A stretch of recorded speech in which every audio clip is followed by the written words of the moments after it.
This will be the reality for residents along East 12th Avenue for the next 2 months. Crews began replacing 100-year-old pipes under the street. In March, we had two water main breaks, very severe ones, that we had to go in and do some emergency repair. The city says to do the work quickly and safely, it needs to shut down the street. So East 12th Avenue between Kingsway and Fraser is completely closed, and it has meant snarling traffic. In normal, it's very busy on the 12th Avenue because it's leading to the highway.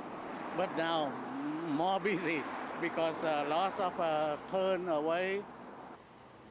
The bumper-to-bumper traffic has led to some desperate behavior from drivers who don't want to sit and wait.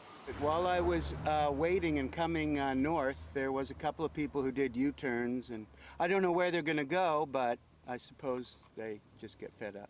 I live about 2 blocks down here, and usually there's not much traffic. People avoid coming on the bike road unless they have to go. They live there and they have to park.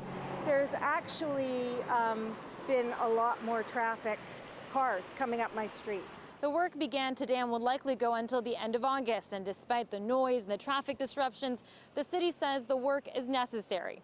Very important. It's not just to get water to these residents, but it's also a distribution pipe that goes much beyond Fraser and Kingsway. The city says it takes time for drivers to adjust to road closures.